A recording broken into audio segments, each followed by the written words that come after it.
Lize avea doar 4 ani când mama a lăsat-o la gară. Nu s-a pierdut, nu a alergat prin sala de așteptare, pe peron, căutându-și micuța fiică. Pur și simplu a lăsat-o. Și gata. Așa s-a întâmplat. La început, au călătorit mult cu trenul. Lizei îi plăcea să stea și să se uite pe fereastră. Mama i-a dat un biscuit în mână. Mestecând deliciul, fata observa casele, câmpurile acoperite de zăpadă și fânul care treceau pe lângă fereastră. Își închidea ochii când trenul trecea pe sub poduri, iar pentru o clipă se făcea întuneric. Apoi mama a luat-o de mână și a spus: "Hai să mergem." Au ieșit împreună din vagon, au trecut pe podul de peste calea ferată. Coborând pe scări, Liza sărea, numărând treptele. 1, 2, 3. Apoi au intrat în clădirea gării și s-au așezat, găsind un loc liber printre rândurile de scaune din lemn. Lângă Liza stătea un bărbat în uniformă militară. Mama fetiței, Valentina, l-a rugat pe el: "Te rog, ai grijă de fiica mea. Mă voi duce un minut și mă întorc din toaletă."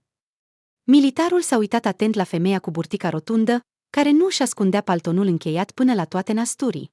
"Desigur, dar te rog, nu dura mult," a fost de acord bărbatul. Mama a plecat. Liza o urmărea cu privirea. Mama nu a fost mult timp, dar fetița nu s-a plictisit. Cu interes, observa oamenii care treceau pe lângă ea. Adulți și copii pe care îi țineau strâns de mână. "Cum te cheamă?" a întrebat brusc un unchi militar. "Liza," a zâmbit fetița. "Iar pe mine mă cheamă Kiril." "Tu și mama călătoriți împreună?" a întrebat bărbatul. "Da, eu și mama," a dat din cap fetița. "Și unde? Nu știi?" Liza a ridicat din umeri. "Dar cum o cheamă pe mama ta? Știi numele ei?" "Mama, Ira," a răspuns fetița cu încredere. Bărbatul s-a uitat la ceas, apoi s-a ridicat și, încruntându-se, s-a uitat în mulțime. Femeia nu se vedea, iar fetița și-a băgat mâna în buzunar. De obicei, mama punea acolo o bomboană sau un biscuit. Dar în buzunar era doar o bucată de hârtie.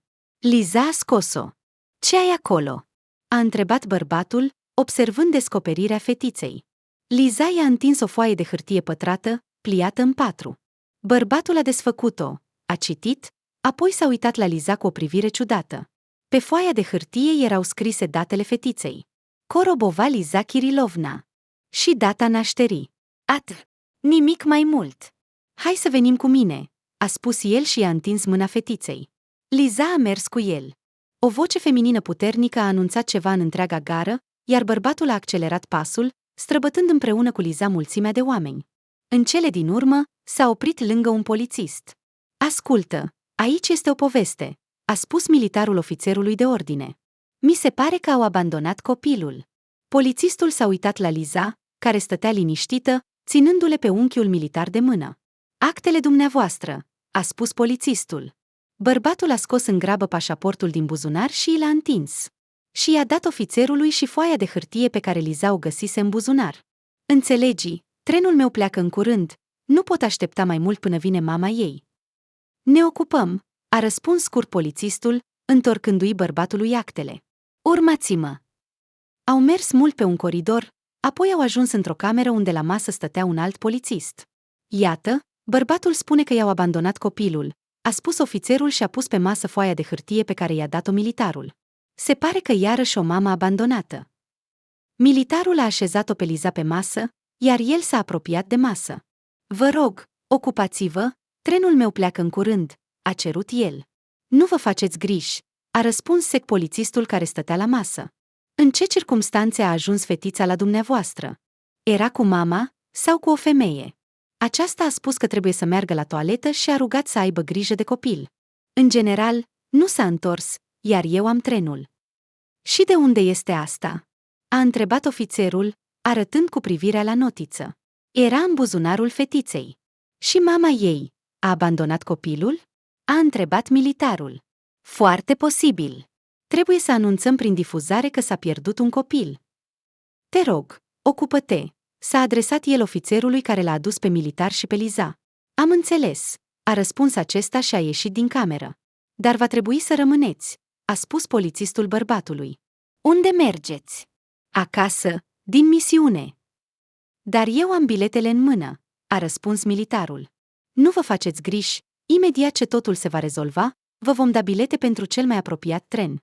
Haideți să-mi povestiți totul în ordine, până ajung angajații de protecție a copilului.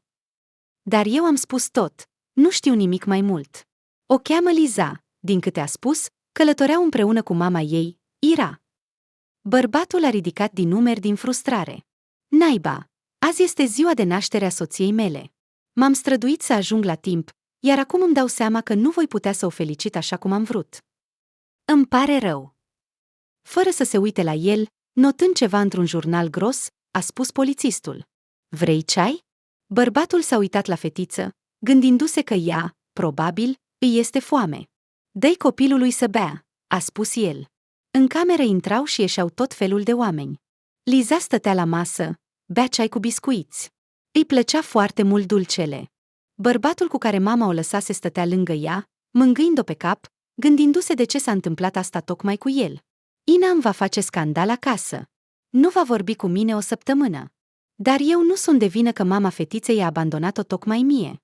Cum de s-a întâmplat totul chiar acum? În ultima vreme, relațiile cu soția lui Kiril se deterioraseră cu o viteză cosmică.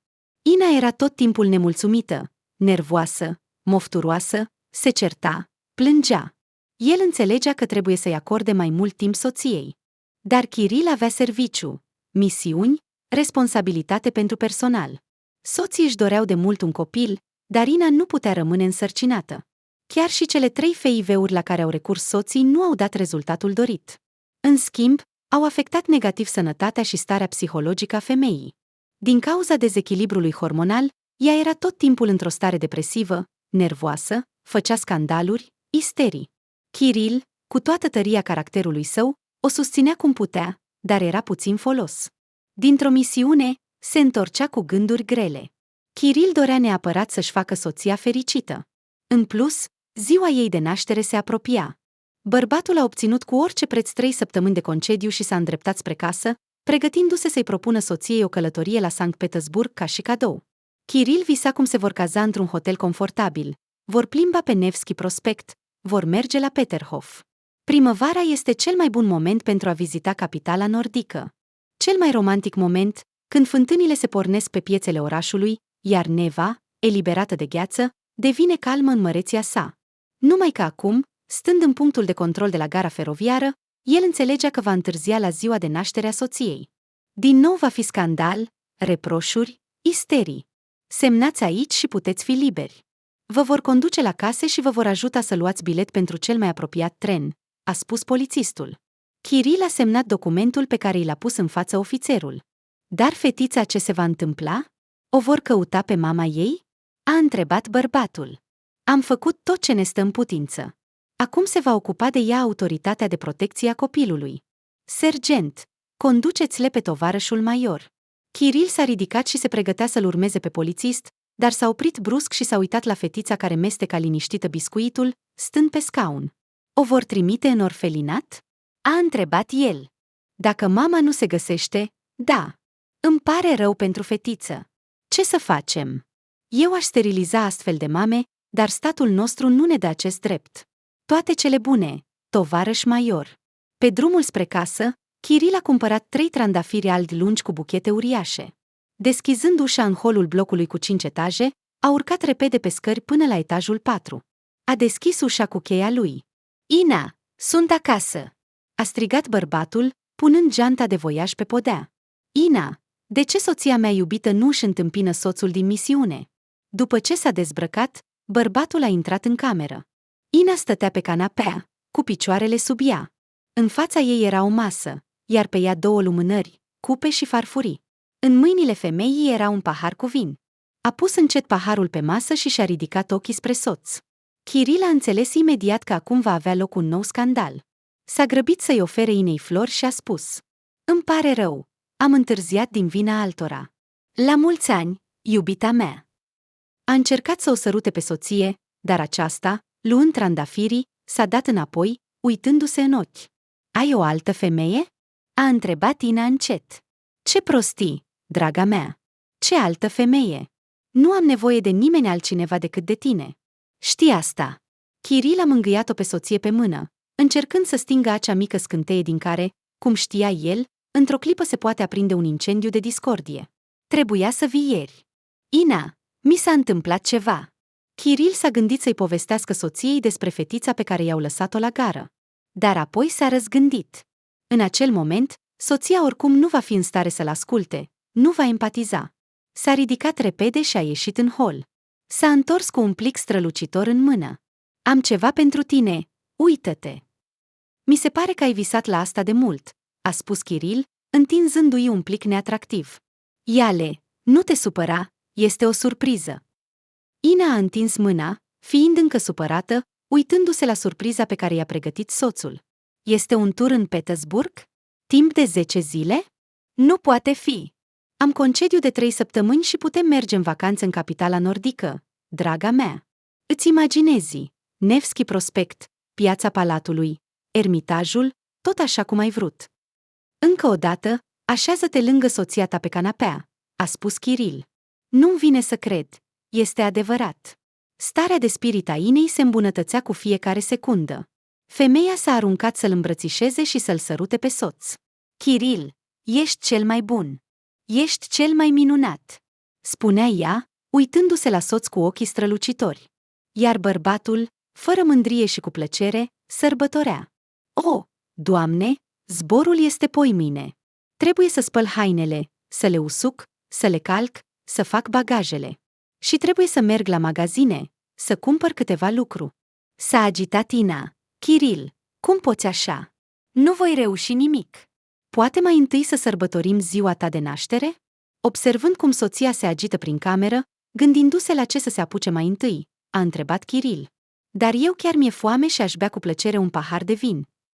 Ina s-a oprit brusc din alergat prin apartament, realizând că soțul a venit acasă, ziua ei de naștere nu a fost sărbătorită, iar vinul l-a băut. Suflând greu, a spus. Am băut tot vinul.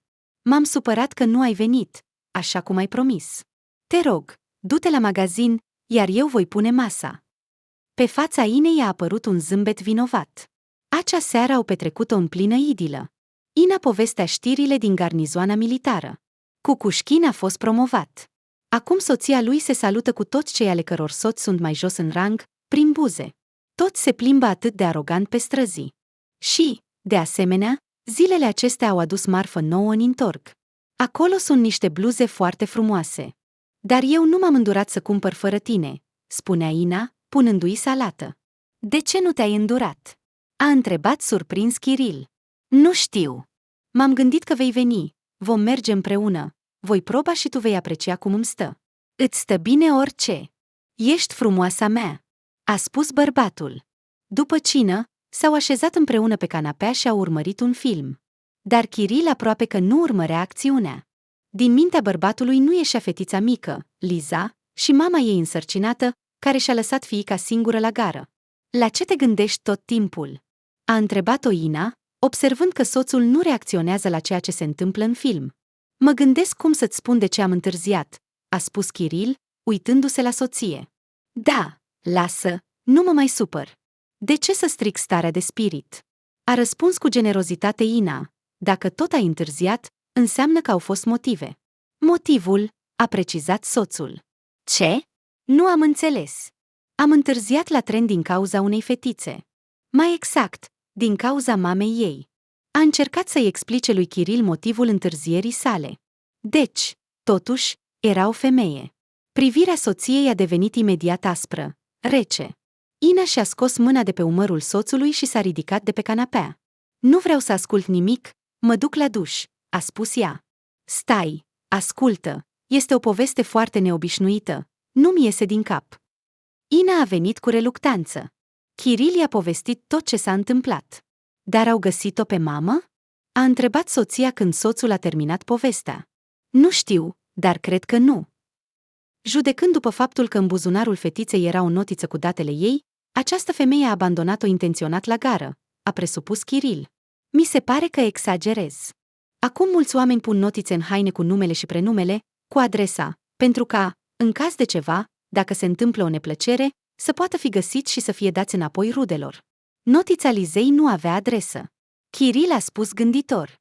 Dar mama nu a scris pe foaie că fetița nu mai este necesară. În plus, din câte spui, Ea era și însărcinată. De ce ar vrea o femeie care se pregătește să nască un al doilea copil să scape de primul? Nu știu. Pur și simplu îmi pare rău de fetiță. Este atât de drăguță. Toți copiii sunt drăguți. Hai să mergem la culcare. Mai avem de pregătit pentru excursie mâine.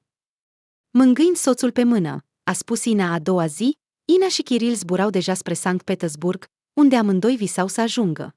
În prețul turului cumpărat de bărbat, era inclusă cazarea într-un hotel aproape de Nevski Prospect.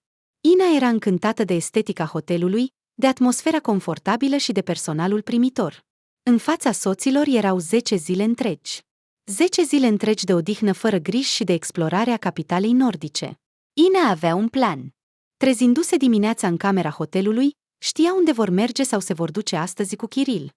Astăzi, să se plimbe pe Nevski, să facă o plimbare cu barca pe canal, iar mâine, Catedrala Isaac și Biserica Mântuitorului pe sânge. Iar poimâine, un concert de muzică clasică în Biserica Luterană a Nenkirche. Fiecare zi a vacanței ei era planificată.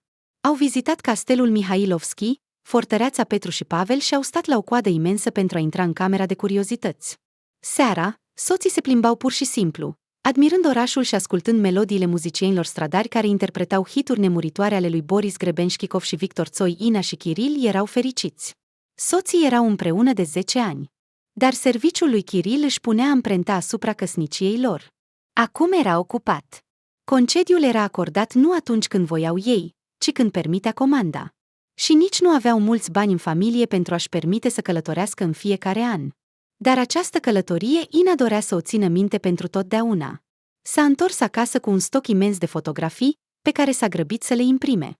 Apoi le-a aranjat și le-a agățat prin toată casa. De asemenea, a cumpărat câteva figurine de câini pentru colecția ei. Kiril a început serviciul. Viața soților a revenit la normal. În fiecare dimineață, Ina își conducea soțul, se ocupa de treburile casnice obișnuite, ieșea la magazine și uneori se întâlnea cu prietenele. La fel ca soțiile militarilor din unitatea lor. Iar seara, când Kiril se întorcea acasă, își făceau planuri pentru viitor. Știi, din minte nu-mi iese fetița Liza, a spus odată Kiril soției. Tot timpul îmi stă în fața ochilor. Ești foarte impresionabil, dragul meu, și iubești foarte mult copiii, a spus Ina zâmbind, mângâind părul soțului. Da, așa este. Cel mai mult îmi doresc ca un copil să alerge prin apartamentul nostru. Îmi pare rău. Înțeleg că ți este greu să auzi asta. M-am obișnuit deja. Oamenii buni trăiesc fără copii. Poți să te ocupi de lucruri interesante. De exemplu, să călătorești. Da, cu mine nu prea ai cum să călătorești. Militarilor rar li se permite să iasă în străinătate. Dar ce? În țara noastră nu sunt locuri interesante? Hai să planificăm o călătorie pentru următorul concediu. Trebuie să ajungem până atunci. Ina, hai să o găsim pe fetița Liza și tu te vei întâlni cu ea. Propunerea soțului nu i-a plăcut Inei. Nu înțelegea ce l-a impresionat atât de mult pe soț în legătură cu acest copil și de ce ar trebui să o cunoască. Nu cred că este o idee bună, a răspuns soția, ridicându-se de pe canapea, pe care s-au așezat pentru a viziona filmul. Dar de ce? Am putea adopta un copil, să o adoptăm pe această fetiță și să devenim părinți buni pentru ea. Ina mergea nervoasă prin cameră, cu brațele încrucișate și cu buzele strânse. Nu inventa! Nu voi putea niciodată să fiu mamă pentru un copil pe care l-a născut o femeie străină pentru mine. Dar dacă are o moștenire proastă? Nu, cu siguranță are o moștenire proastă. Pentru că o mamă care își abandonează copilul nu poate fi normală, îl convingea Ina pe soț cu pasiune. Este fie alcoolică, fie drogată, fie cu probleme psihice. Ei bine, nu vorbi așa. Această fetiță este bună, știu asta cu siguranță, a încercat să-i contrazică soțul Inei. Ce știi? Ai văzut-o odată, și aceea nu a fost mult. Și hai să încheiem această discuție fără sens. Femeia a ieșit în baie, iar Kiril s-a uitat la ecranul televizorului, dar se gândea doar la Liza. Este interesant. Au găsit polițiștii și autoritățile de protecție a copilului mama ei? La sfârșitul lunii mai, în unitate au fost sărbătoriți câțiva soldați care ieșeau la demobilizare. Totul a decurs în mod obișnuit. Partea solemnă, înmânarea diplomelor și cadourilor, iar apoi pregătirile pentru drum. Kiril a fost desemnat să însoțească militarii. Ajungând la gară, s-a despărțit de tinerii băieți care, cu un an în urmă, veniseră în unitatea lui ca niște puști plângăcioși, iar acum se întorceau acasă ca bărbați adevărați, apărători ai patriei. Trenul a plecat, iar Kiril a mers încet spre parcarea unde își lăsase mașina. Dar, fără să-și dea seama, a întors spre gară și a intrat înăuntru. În ultima lună, nimic nu s-a schimbat aici. Totul era la fel ca în ziua în care a cunoscut-o pe Lizzie, oamenii se plimbau încolo și încoace. În sala de așteptare stăteau pasageri așteptând trenul lor, iar la casă era aglomerație. Voi intra un minut, voi afla ce s-a întâmplat cu fetița, cum i-a fost soarta, dacă au găsit-o pe mamă și apoi mă voi întoarce acasă, s-a gândit Kiril și s-a îndreptat spre punctul de control. Salut, capitane, a spus el, recunoscându-le pe polițistul care a preluat declarația lui despre Liza abandonată la gară. Bună ziua, tovarăș major. Din nou în misiune? L-a întrebat acesta. Nu, am însoțit soldații la tren. Au servit termenul stabilit. Băieții se întorc acasă în curând, a răspuns Kiril, așezându-se pe un scaun în fața ofițerului de poliție. Ascultă, am o problemă.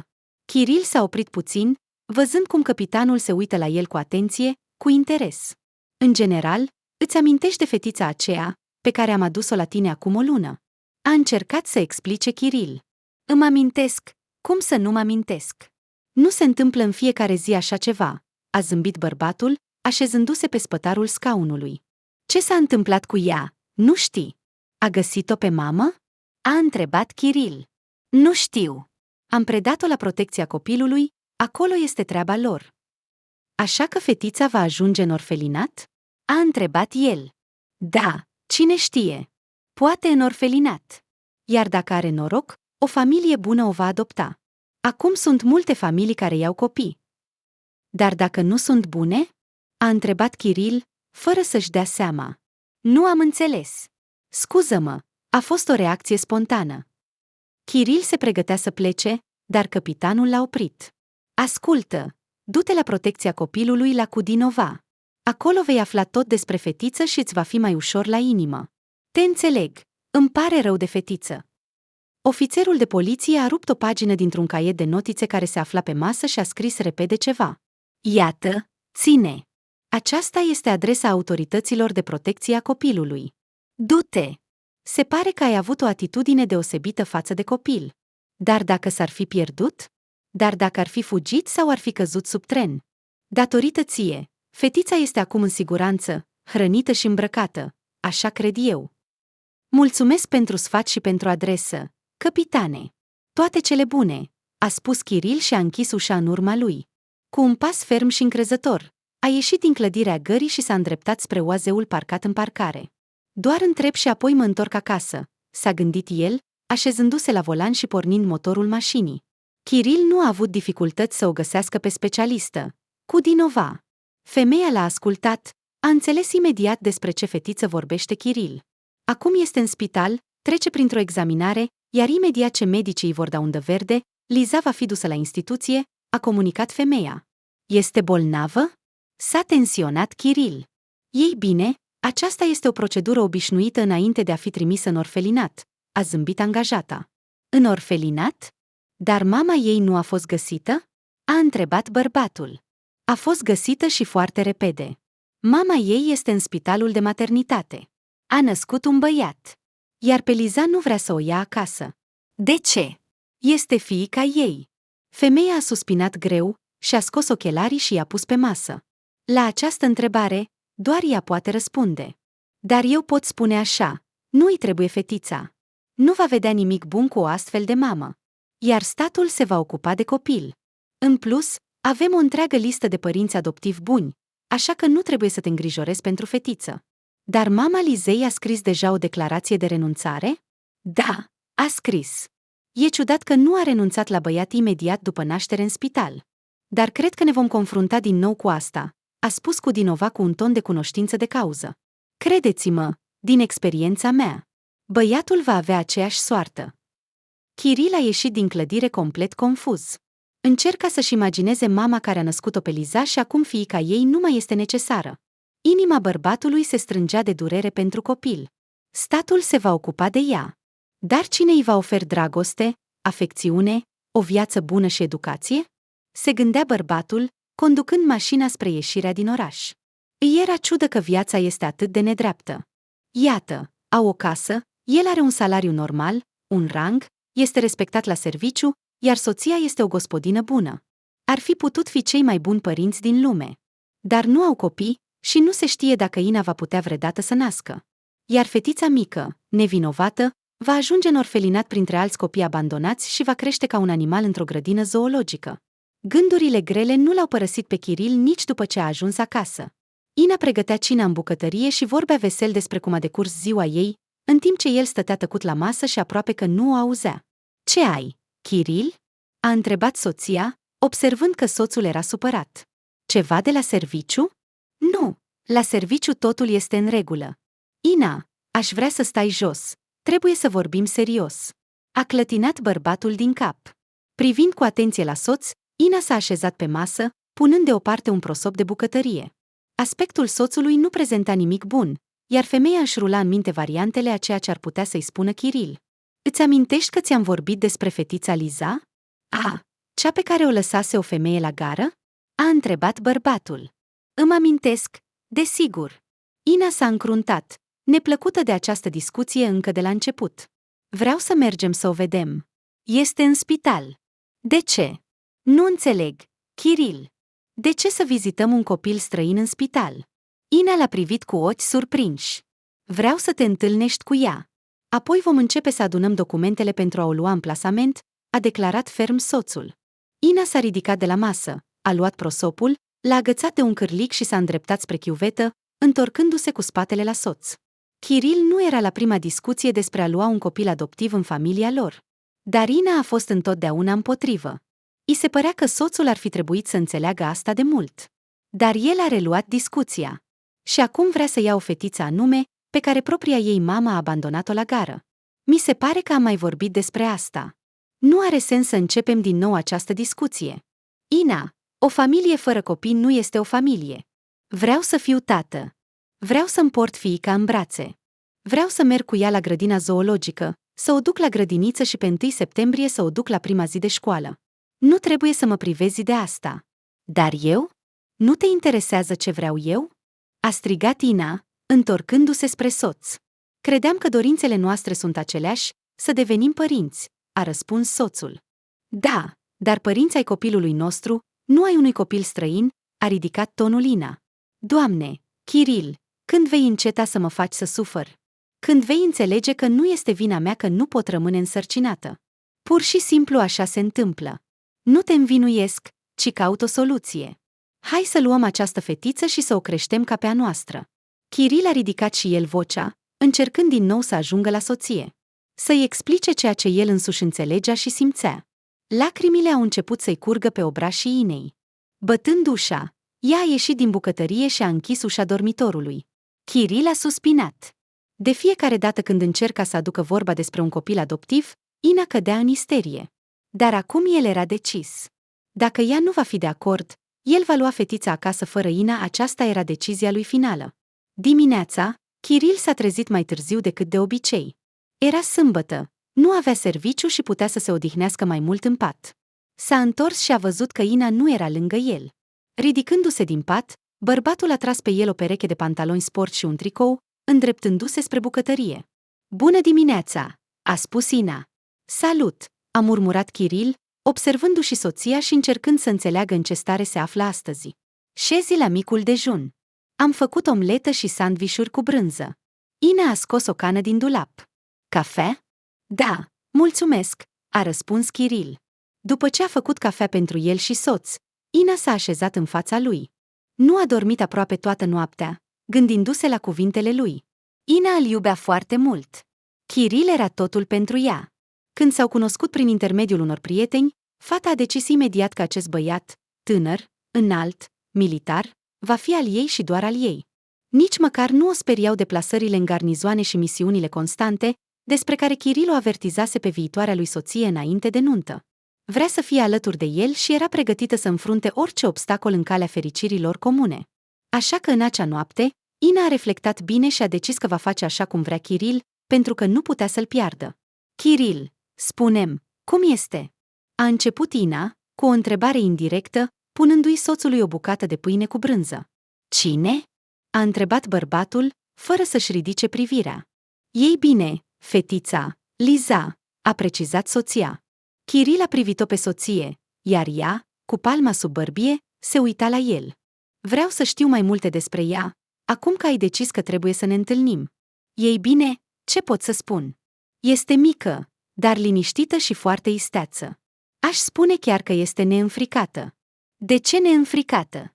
S-a mirat Ina când mama ei m-a lăsat cu mine, nu s-a speriat deloc, nu a plâns când am mers la punctul de sprijin, a povestit Chiril cu bucurie, observând interesul din ochii soției. Și mai iubește foarte mult biscuiții. Biscuiți? Da. Mânca cu atâta plăcere, de parcă nu erau biscuiți, ci ciocolată sau jeleu. Foarte amuzantă. Chiril a râs, amintindu-și cum Liza bea ceai la masa capitanului de poliție. Și când putem să ne întâlnim cu ea? A întrebat Ina, sorbind din cafea. Chiril s-a gândit puțin, apoi a privit-o direct în ochi. Ești sigură că ai decis? Da, vreau să fii fericit. Și nu pot să te pierd doar pentru că nu avem copii. Nu sunt sigură că voi putea să iubesc acea fetiță străină. Vorbesc sincer, dar voi încerca. Sunt sigur că vei fi o mamă bună și grijulie. Liza ne va iubi cu siguranță, a spus Chiril cu bucurie. El a decis să nu mai amâne. Voia foarte mult să o vadă pe fetiță și se temea că o vor transfera din spital în altă instituție, iar găsirea Lizei în orașul mare va fi dificilă. Împreună cu Ina, au plecat din garnizoană cu mașina lor. Chiril era de o dispoziție excelentă, dar bărbatul era puțin îngrijorat. Probabil ar trebui să cumpărăm ceva pentru ea, a spus Ina. Ce, de exemplu? Ei bine, nu știu, niște cadouri sau bunătăți. Ce aduc de obicei copiilor în spital? Bine, în oraș ne vom opri la un magazin, a fost de acord Chiril. După o oră, au ajuns în capitala Uralului. Opriți la un mare centru comercial, Chiril și Ina s-au îndreptat spre cumpărături pentru Liza. Poate o păpușă? A întrebat Ina, examinând rafturile din secțiunea de jucării. Aceasta mi se pare frumoasă. Hai să o luăm. Ina, uită-te ce rochie are, exact ca a unei prințese. Chiril a văzut un întreg raft cu rochii și a ales una. Nu avem nevoie de rochii acum, mai ales că nu știi mărimea. Ina a pus hainele la loc. Vom cumpăra o păpușă. Desene și marchere. Asta e suficient. Iar o jucărie de pluș. Toți copiii iubesc iepurașii pufoși și urșii. Chiril s-a întins după un ursuleț roz cu o căciulă în dungi. Nu știm dacă fetița are alergii. Pune-le la loc. L-a tras de mânecă soția. Dar biscuiții îi vom cumpăra? A întrebat Chiril, complet confuz de atâtea jucării și haine pentru copii. Da, și biscuiți, și bomboane, și fructe. A râs Ina în spital, Chiril a trebuit să explice mult timp șefei secției pediatrice, să spună că el și soția vor să o viziteze pe fetiță, să povestească în ce circumstanțe s-a întâlnit cu ea și că a dus-o la poliție pe copilul abandonat de mama ei. În cele din urmă, medicul le-a permis soților să intre, cerându-le să îmbrace halate și botoși. În salonul de spital erau 3 paturi. Pe 2 dintre ele stăteau mame cu copii, iar Liza se așezase pe pervazul feronierului și se uita pe fereastră. Bună ziua! Venim pentru Liza! A salutat Chiril. Auziți-vă numele! Fetița s-a întors. Chiril s-a apropiat încet de ea și a pus pe pat pachetele cu cadouri. Salut! Mă mai ții minte? A întrebat el zâmbind. Părul ei întunecat, ondulat, sărea în toate direcțiile. Am venit să te vizităm. Aceasta este Ina. Liza s-a uitat la femeie, apoi la pachetele colorate lăsate de Chiril pe pat. Am adus cadouri pentru tine. Vrei să te uiți? A propus bărbatul. Fetița a dat din cap din nou, iar el, luând-o în brațe, a pus-o pe podea. Vino, nu te teme, toate acestea sunt pentru tine, a spus Ina, observând-o pe Liza. Uite, ce păpușă frumoasă! Ea a întins jucăria, iar fetița a luat-o, strângând-o la piept. Nu au trecut nici 10 minute, că Liza a încetat să mai fie timidă, mânca cu plăcere biscuiți și mere, așezând pe noptieră marchere colorate și râzând vesel. Când plecau, Chiril a întrebat-o pe Liza, vrei să venim din nou la tine? Vreau. Și ce să-ți aducem? A întrebat Ina. Biscuiți, a răspuns ea, iar soții au râs.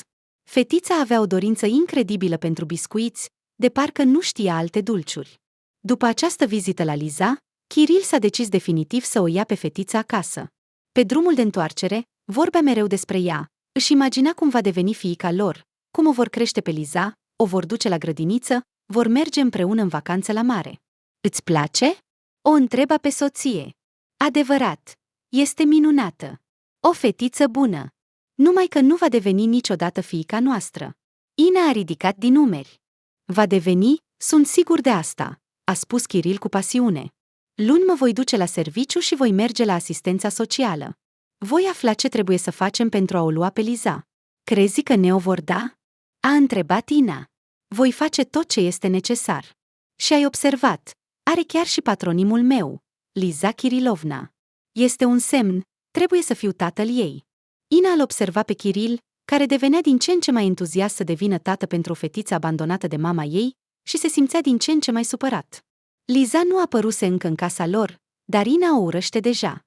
I se părea că acum Kiril nu-i va mai acorda atenție, nu-i va mai face cadouri, nu o va mai îngriji și nu-i va mai îndeplini toate dorințele, așa cum a făcut timp de 10 ani de căsnicie.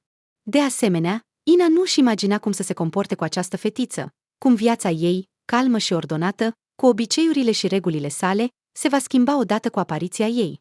Femeia spera în secret că Kiril nu va reuși, că vor apărea motive pentru care ei nu vor putea deveni părinți adoptivi sau tutori. Numai că speranțele Inei nu s-au împlinit. După 2 luni, mama fetiței a fost privată de drepturile părintești asupra Lizei. În absență, pentru că nu o puteau găsi nicăieri. Nu s-a prezentat la tribunal. În aceeași zi, Ina și Kiril au fost numiți tutori ai Lizei. Pe parcursul acestor 2 luni, Kiril a mers constant, aproape în fiecare weekend și uneori și săptămâni, la Ekaterinburg, la spitalul unde se afla Liza când au vrut să o transfere într-un orfelinat. Bărbatul a cerut să nu facă asta, pentru ca Liza să nu știe ce este o instituție în care trăiesc copii abandonați de mame și tați. I s-a dat curs. Ultimele 3 săptămâni a locuit în spital, iar el aduna documentele și în weekend o lua pe fetița acasă. Liza se simțea foarte bine în apartamentul lui Kiril. Îi plăcea să meargă cu Kiril cu mașina, să se joace pe terenul de joacă și să meargă la magazin, unde el îi cumpăra întotdeauna mai multe tipuri de biscuiți, pe care fetița îi adora. În apartamentul celor 2 soți a fost amenajată o cameră separată pentru fetiță. Kiril și Ina au reușit să cumpere un pat și un dulap pentru haine, pe care le-au umplut imediat cu haine de zi cu zi și chiar cu ținute pentru ocazii speciale. Liza se juca cu jucăriile, desena, iar când Kiril o chema să se joace pe terenul de joacă, fugea vesel alături de el, ținându-le de mână. Fetița devenea tristă doar atunci când Kiril o ducea înapoi în spital. Uneori, văzând lacrimile din ochii fetiței, Kiril simțea cum inima lui se strânge, cum o durere la pasă, gata să explodeze de dragoste și afecțiune pentru acest copil, pe care cu câteva luni în urmă nu-l cunoștea deloc. Și a venit ziua în care documentele au fost gata. Acum Kiril și Ina puteau, în mod legal, să o ia pe Liza acasă pentru totdeauna. Nu mai trebuia să se despartă de ea. Cu o zi înainte, Kiril a umflat baloane colorate și le-a agățat în camera fetiței. Ina făcea ordine în apartament, având dificultăți în a-și imagina cum se va schimba viața lor odată cu apariția fiicei adoptive. Am cerut concediu de la comandant. Am vrut ca, pentru început, să fim toți împreună, 3. Dar el a refuzat, spunând că am devenit obraznic. Tu, spune, ai fost recent în concediu și ai zburat la Sankt Petersburg. Îi explic că am un motiv foarte serios, dar lui nu-i pasă. Ce ai vrut, Kiril? Ești militar. Eu de ce să-ți explic? A suspinat Ina. Și totuși. Mi-ar plăcea să fiu acasă, să ajut Lizei să se obișnuiască cu noi, iar apoi am putea merge în parc de distracții, a discutat Kiril. Nu cred că mama ei o ducea acolo. Mama a spus că nu trebuie să o răsfățăm pe fetiță, a spus Ina, exprimând opinia mamei sale, cu care a discutat recent despre decizia lui Kiril de a lua Liza în familie. Ea spune că copiii simt foarte bine când li se fac concesii și apoi se urcă pe gât. Mama ta are o deformare profesională. În fiecare zi, trec pe lângă ea mulți copii. Și îi tratează ca pe ceva de la sine înțeles. Iar Liza acum este fiica noastră. Cum să nu o răsfățăm? Mama Inei locuia în Ekaterinburg, lucra ca director adjunct la școală. Aflând că ginerele vrea să ia un copil în plasament, nu a simțit nicio bucurie. Dimpotrivă, la prima ocazie, a chemat-o pe fiică la o discuție și i-a spus că ea și soțul ei acționează iresponsabil. Un copil nu este o jucărie cu care poți să te joci în familie și apoi să o arunci, a spus Anna Robertovna. Nimeni nu spune că ne vom despărți de ea, mamă, a răspuns Ina. Eu și Kiril avem nevoie de un copil, iar eu nu pot, știi. Știu, la fel cum știu că nu ai avut grijă de tine. Dacă nu ai fi făcut avort la 16 ani, Acum nu ai avea probleme. Vocea mamei suna rece și jignitor. De fapt, tu m-ai dus la spital.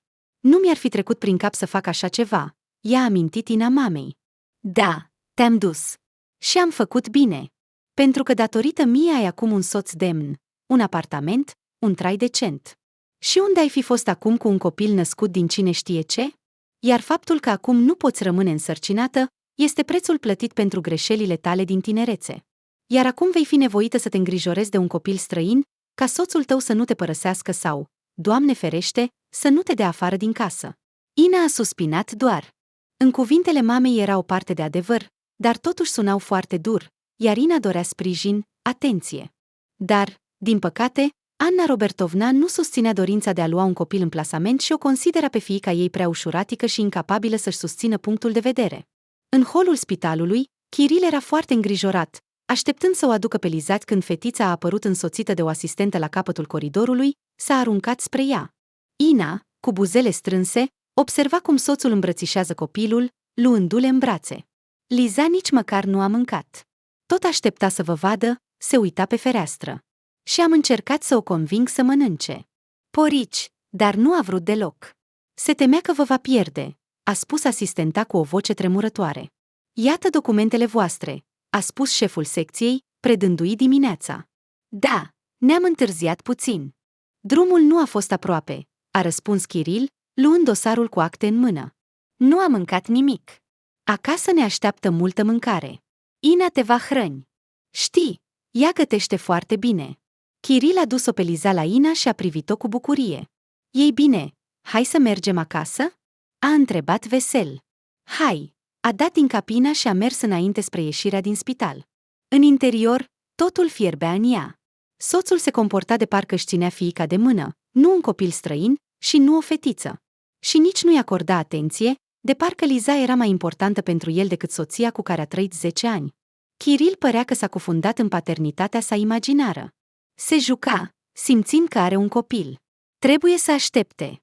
Foarte repede se va sătura de asta și el însuși o va duce pe Liza în orfelinat, se gândea Ina, așezându-se pe scaunul din fața al mașinii. Liza era încântată de camera ei și de jucăriile cu care era plină. Fetița alerga din colț în colț, examinând păpușile, luând în mână baloanele colorate, deschizând și închizând din nou dulapul cu haine frumoase. Speranța ei era mare, iar Kiril pur și simplu se bucura de fericirea sa, care a căzut atât de neașteptat peste el. Ei bine, destul cu săritul și jucatul. Haideți să luăm cina, am pregătit totul, a spus Ina, intrând în cameră. Alergând în bucătărie, fetița s-a urcat pe un scaun, a luat o furculiță în mână, iar Ina a pus în fața ei o farfurie cu piure de cartofi și cârnați. Soția lui Kiril nu știa ce se gătește de obicei pentru copiii de 4 ani, așa că a decis că piureul cu cârnați este o opțiune ideală pentru Liza. Fetița a mâncat cu plăcere, fără să se simtă deloc jenată, iar Ina a turnat ceai fierbinte și i-a pus o cană în față. Ai fost la grădina zoologică, Liza? A întrebat Kiril. Nu, dar știu că acolo sunt urși, a răspuns fetița. Vom merge cu siguranță la grădina zoologică, vom hrăni animalele, ne vom uita cum se joacă, a răspuns bărbatul zâmbind. Ura! A strigat fetița, ridicând mâinile în sus și, dintr-o dată, cu un gest stângaci, a răsturnat cana cu ceai fierbinte. Apa clocotită s-a revărsat pe genunchii ei, pe burtă. Liza a strigat atât de tare încât geamurile au tremurat în rame. Ina, speriată, s-a oprit, iar Kiril s-a ridicat de la masă. Ce? Te doare? Ea flutura din mâini, creând un curent de aer. Pufăia, cu buzele întinse înainte, dar fetița striga cu un țipăt ascuțit. Bărbatul a scos repede tricoul ei ud, fierbinte de la apă, a luat-o în brațe și a dus-o în cameră. Ce stai ca o statuie? Chemă ambulanța!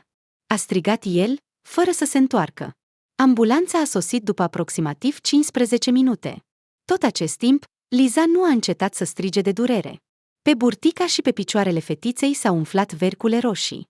Pielea era umflată. Kiril se agita în jurul ei, neștiind cum să-i alină suferința. După ce a examinat-o pe Liza, medicii au spus că trebuie să meargă la spital. Kiril a strâns repede fetița și, ținând-o în brațe, a dus-o afară. Vin cu voi, a spus Ina, grăbindu-se după ei.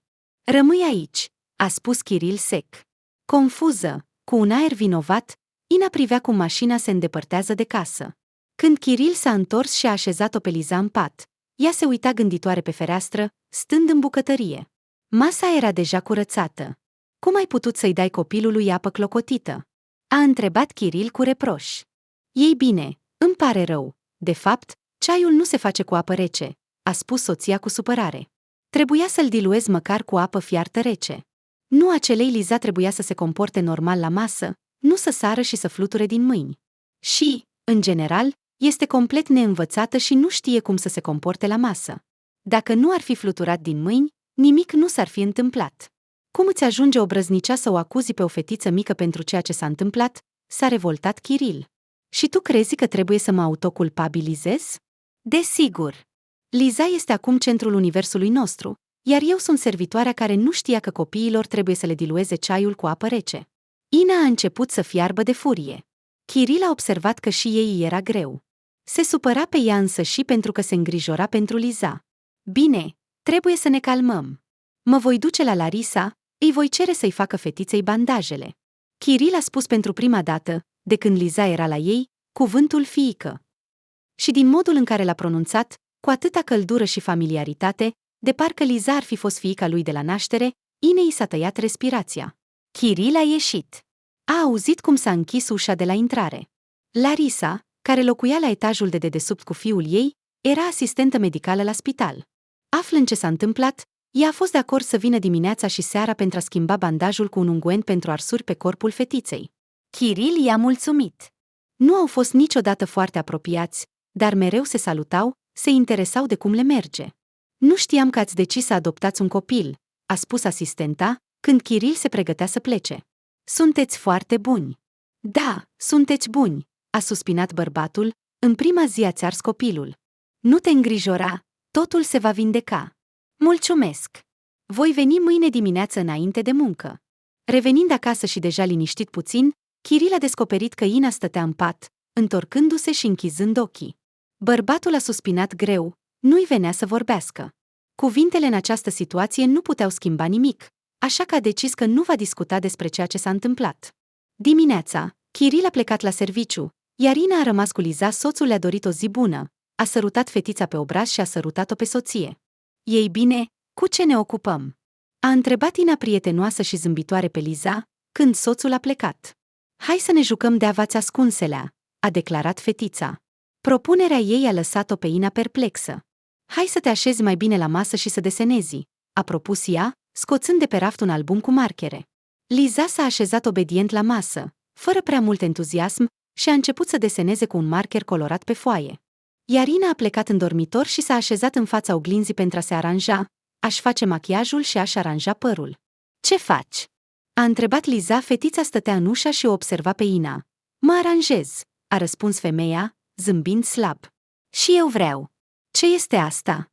A întrebat fetița, apropiindu-se de masa de toaletă. A atins cu degetul cosmeticele așezate în fața oglinzii. Îți este prea devreme să știi asta, a răspuns Ina. De ce? Nu a înțeles Liza. Pentru că doar femeile adulte își machiază ochii și buzele, iar fetițelor mici nu le trebuie. De ce? Pentru că așa se obișnuiește. De ce? Ina s-a uitat la imaginea Lizei în oglindă. A încetat să-și mai machieze ochii cu rimel. Ce tot întrebi? De ce și de ce? Nu se poate și gata. Du-te în camera ta și joacă-te. A răspuns Ina cu iritare. Liza, ascultând, a plecat cu capul plecat. Iar Ina s-a uitat la ea în oglindă. Avea deja 35 de ani. Nu a devenit mamă, nu a născut un copil lui Kiril, nu s-a realizat profesional. Viața de garnizoană nu i-a permis să facă asta. Iar acum trebuie să-și schimbe complet viața, să devină mamă pentru o fetiță străină. Ina simțea cum tot ceea ce era în ea se luptă cu această idee. Nu o accepta. Liza nu-i provoca nimic altceva decât iritare. Gândindu-se la tot ce se întâmpla în viața lor cu Kiril, pregătea prânzul în bucătărie. Deodată, Ina a observat că în camera fetiței era prea liniște. Liza nu a alergat în bucătărie, nu a deranjat-o, iar acest lucru i s-a părut suspect. Mergând pe vârfuri, Ina a început să o caute pe fetiță pentru a vedea ce face. Când a descoperit-o în dormitorul ei și al lui Kiril, aproape că a rămas fără cuvinte. Liza stătea pe taburetă în fața mesei de toaletă. Pe blatul mesei era întinsă cosmetica Inei, iar Liza se dădea cu grijă pe față cu far de ploape și ruj. În cameră se simțea un parfum puternic. Fata a stropit aproape tot flaconul pe ea, pe care Kiril l-a dăruit Inei cu ocazia aniversării de 10 ani de căsătorie. Ce faci? Ah, tu nemernică, vino aici! A strigat Ina, femeia a prins-o pe Liza de mână, trăgând-o în baie, pe drum dându-i câteva palme pe spate și pe fund. Te voi pedepsi acum! Cum ai îndrăznit să-mi iei lucrurile? Cine ți-a dat voie? Aplecând fata deasupra chiuvetei și fără să se gândească că o doare și că este neplăcut, i-a săpunat fața, spălând machiajul de război de pe chipul fetiței. La culcare, să dormi!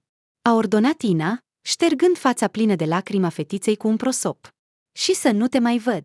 Liza a stat toată ziua în cameră, temându-se să-i apară Inei în față. Iar când Kiril s-a întors de la serviciu, s-a aruncat la el și l-a îmbrățișat. Ei, cum a fost ziua ta? A întrebat bărbatul zâmbind, așezându-se în fața fetiței. Tata, m-au certat și m-au bătut. Ea era și zgârcită, iar eu doar am vrut să fiu frumoasă, ca ea, a declarat fetița dintr-o dată. Kiril și-a ridicat privirea spre soție.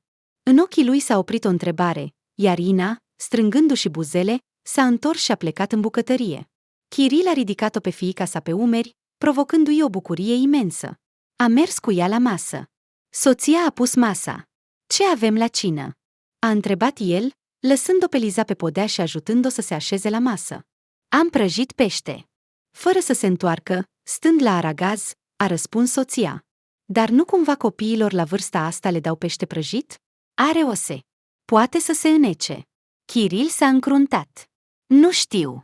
Și, în general, de unde să știu ce mănâncă copiii? A strigat indignată Ina. Amândoi iubim peștele prăjit. Să se obișnuiască și ea. Nu am de gând să gătesc separat pentru ea. Am și alte lucruri de făcut. Liza a urmărit în tăcere disputa dintre Kiril și Ina. Excelent! Bărbatul a lovit cu palma masa. S-a ridicat, a deschis frigiderul, a scos câteva cârnați rămași de la cina de ieri. Încălzindu-i în cuptorul cu microunde, a pus o farfurie în fața Lizei. Mănâncă, iar la desert va fi ceai cu biscuiți. A mângâiat fetița pe păr, a spus Kiril. Aceasta a început să mănânce ascultătoare, înfingând cârnații în furculiță. După cină, Kiril a ieșit cu fetița la plimbare. Ina e rea, nu mă iubește. A spus brusc Liza. Ce spui, draga mea, te iubește și ea, la fel ca mine, a încercat să o convingă Kiril. Doar că ești mică, nu știe cum să se comporte cu cei mici. Atunci de ce m-a bătut și a strigat că sunt nemernică?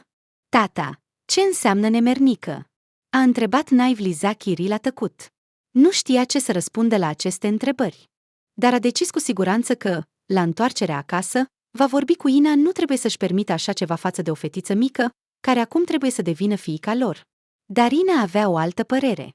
Când Kiril a așezat fetița în pat și s-a asigurat că aceasta a închis ochii, soția lui se uita la un serial la televizor. Trebuie să vorbim, i-a spus el soției. Vorbește, fără să te uiți la ecran, a răspuns Ina. Ce se întâmplă? Nu ești o femeie rea. Tu însă ți-ai visat la un copil.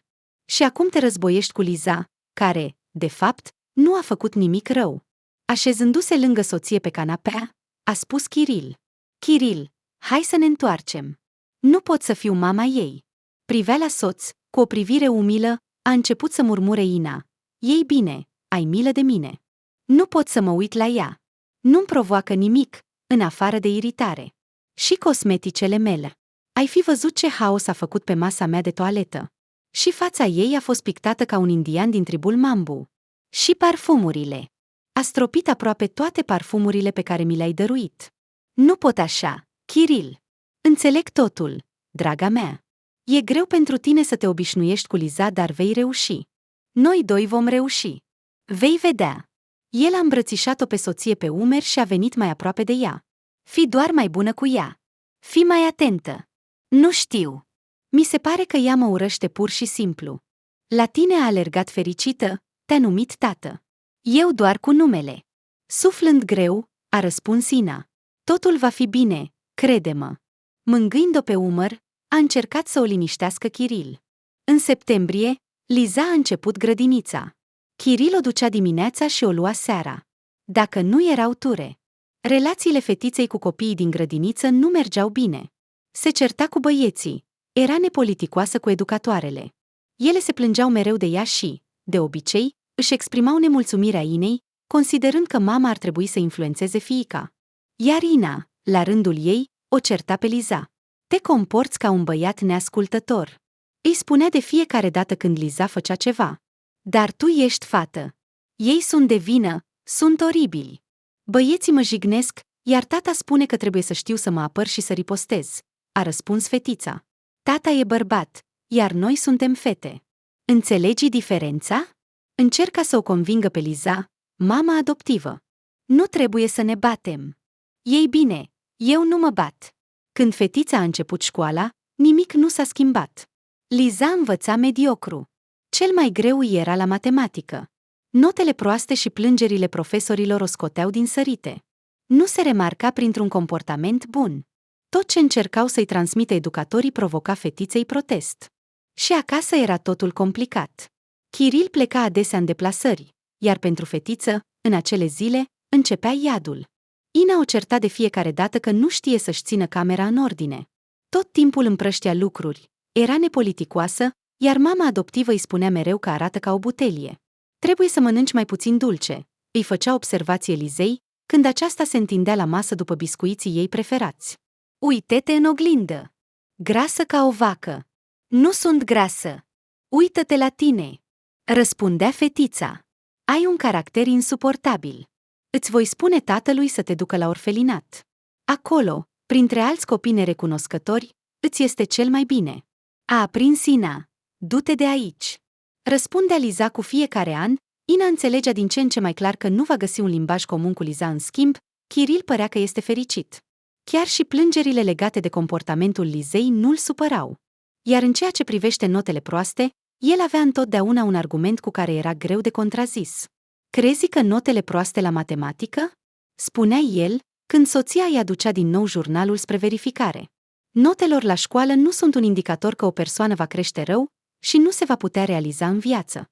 Ești serios? Se mira Ina. Absolut. Și pot să-ți dau câteva exemple.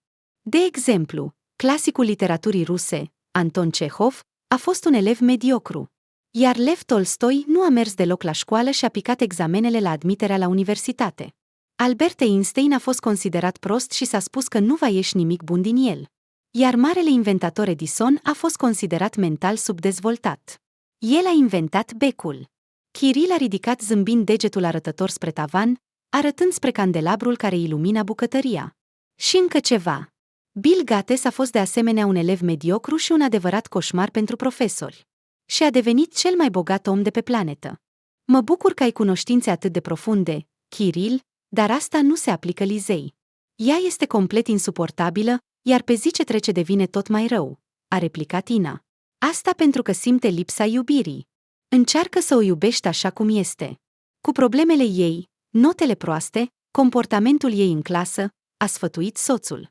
Ina se supăra, dar era mai bine să nu se contrazică cu soțul.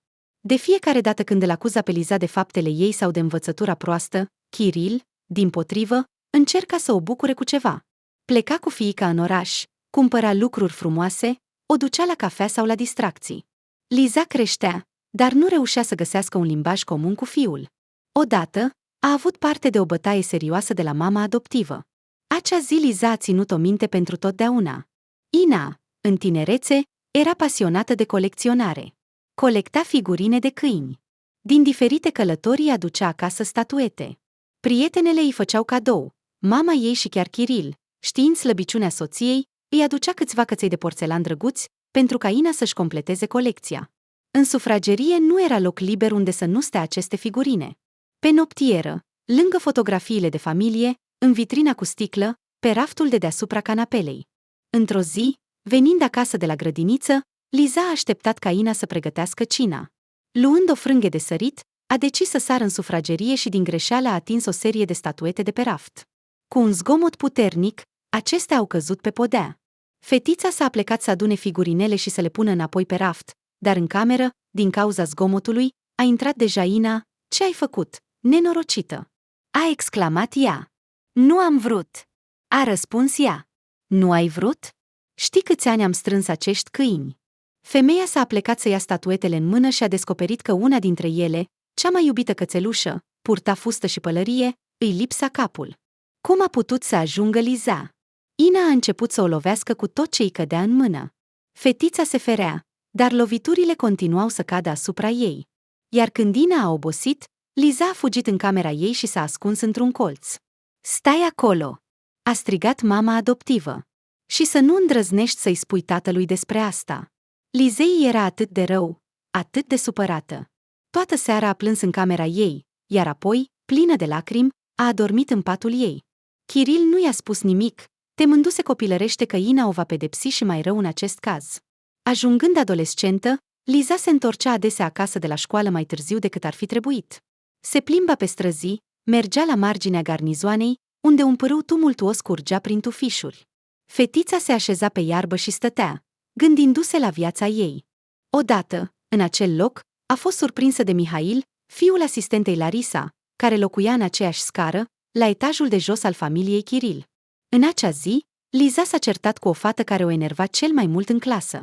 Înaltă, slabă și arogantă, Alisa a numit-o pe Liza copil abandonat în fața tuturor și a mai spus că Kiril și Ina au găsit-o la gunoi și au adus-o acasă din milă. Ferventă de furie, Liza s-a năpustit asupra colegei, a doborât-o pe podea în holul școlii, i-a zgâriat fața și i-a rupt bluză.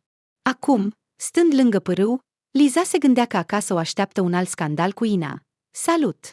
Ce faci aici?" a întrebat băiatul, așezându-se lângă Liza. "Ce te interesează?" a răspuns ea brusc. "Deloc. Pur și simplu îmi place să vin aici. Am auzit că i-ai dat o lecție Alisei.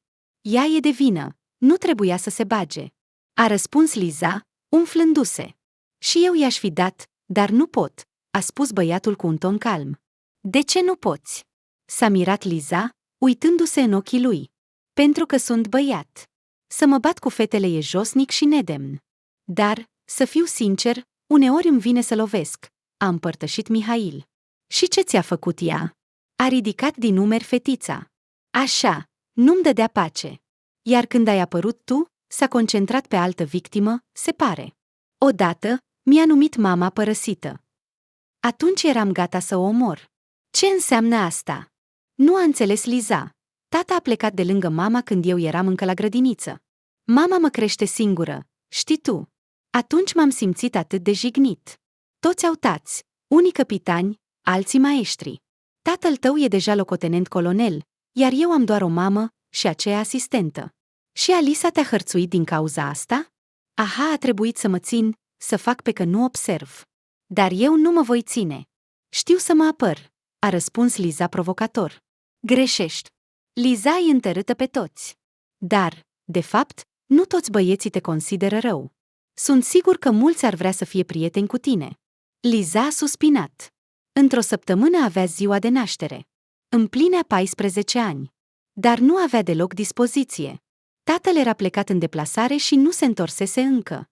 Iar Ina, ca de obicei, în cel mai bun caz, va cumpăra un tort. Iar fetele își doreau atât de mult ca prietenii să vină în vizită. Ar fi organizat o petrecere. Ar fi dansat în sufragerie, s-ar fi distrat, iar prietenii i-ar fi adus cadouri. Numai că Liza nu avea prieteni. Și-a împărtășit gândurile cu Maria. "Atunci, care e problema?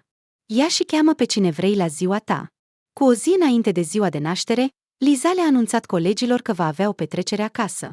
De câte ori Alisa a încercat să facă rău și să întoarcă băieții împotriva Lizei, majoritatea au decis să meargă la ea în vizită. Câteva zile înainte de ziua de naștere, toți băieții au comunicat normal cu ea. Și doar când a venit ora stabilită, Liza a realizat ce a făcut. Se temea să-i spună Inei că a invitat prietenii și vrea să organizeze o petrecere. Ei erau pe cale să vină. Liza a intrat în panică, stând în camera ei, și se temea să-i apară în fața Inei, când a sunat soneria. Mama adoptivă a mers să deschidă, iar când ușa s-a deschis, ochii femeii s-au lățit. În fața ei, pe scara de la intrare, stăteau vreo 15 adolescenți. Tineri îmbrăcați frumos, cu cadouri în mână, se uitau fericiți la Ina. "Pe cine căutați?" a întrebat Ina mirată. "Venim la Liza, la ziua ei de naștere," a declarat cu încredere cineva dintre băieți. "Ne-a invitat la petrecere," a explicat una dintre colege. "Petrecere." Ina se uita cu uimire la companie, imaginându-și ce ar putea face aceștia în apartament dacă ar lăsa o astfel de turmă să intre. Ați confundat ceva. Liza nu a invitat pe nimeni, iar ziua ei de naștere nu este astăzi. Femeia a trântit ușa în fața băieților. Liza a auzit totul. Stând în camera ei pe pat, plângea cu lacrimi amare. Irina a apucat un prosop umed și, ca o furie, a intrat în cameră. Ce este asta? Întreb. Ce ți-ai închipuit? Iată-ți ziua de naștere, iată-ți petrecerea. Nenorocito! Ina a lovit-o pe Liza cu prosopul umed, iar aceasta se apăra slab cu mâinile. Încă o dată încearcă să faci ceva asemănător. Nemernico! A strigat mama adoptivă, ieșind din cameră. Iar a doua zi, Kiril s-a întors acasă din deplasare. În mâinile lui erau 2 buchete de flori și un tort. Salut, ăsta e pentru tine, draga mea, a spus el, când Ina a deschis ușa. Ce mai faceți? Unde e sărbătorita? Iar al doilea buchet pentru cine? Pentru Liza? Soția a privit cu antipatie florile din mâinile lui Kiril. Desigur. Ieri a fost ziua ei de naștere. 14 ani pentru fetița noastră. E deja mare. În curând va primi buletin. A răspuns soțul cu bucurie. E prea devreme să-i dai flori. Nu le merită. Nu-i strica bucuria soțului, a spus Ina, au auzit vocea tatălui. Liza a ieșit din cameră. Tata, cât de mult mi-a fost dor de tine.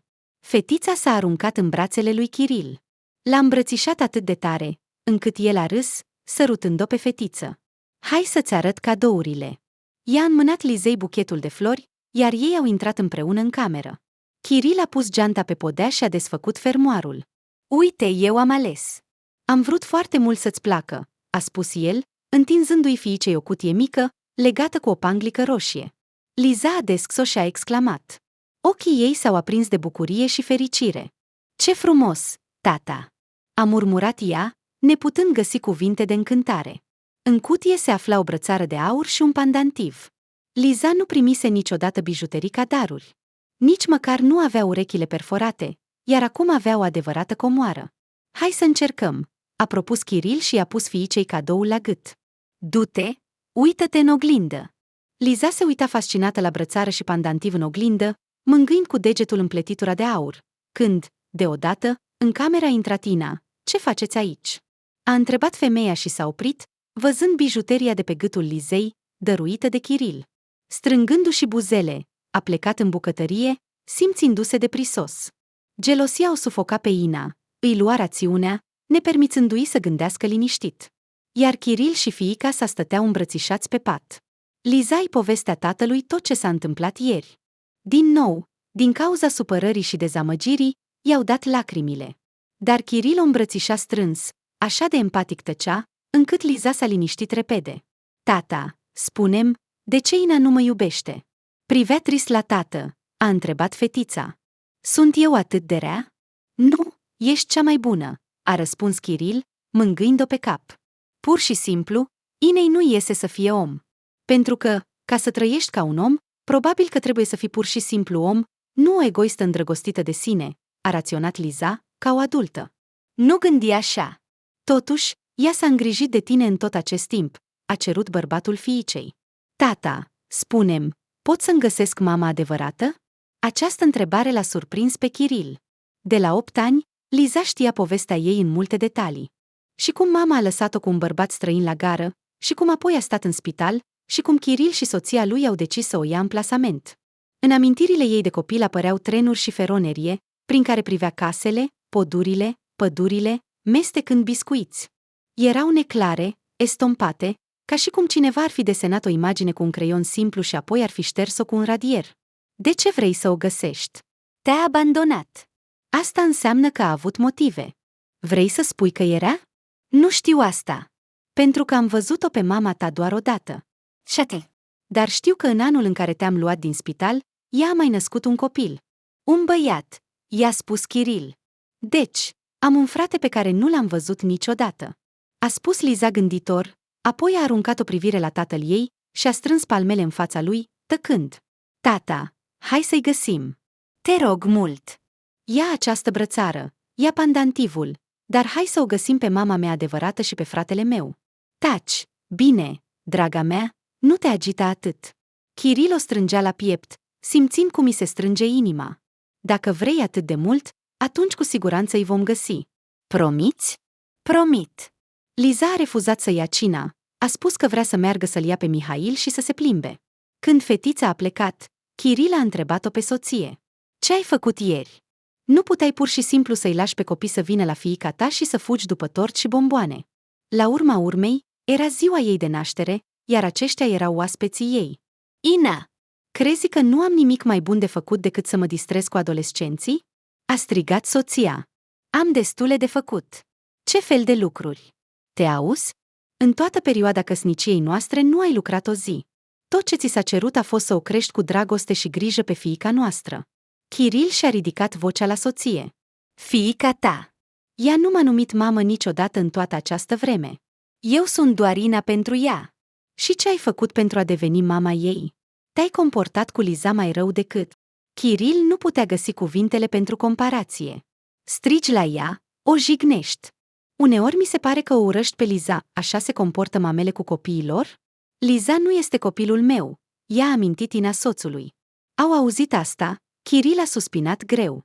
Așa că, Ina, vreau să te gândești la tot și să tragi concluzii. Dacă nu îți schimbi de atitudinea față de Liza, Ce?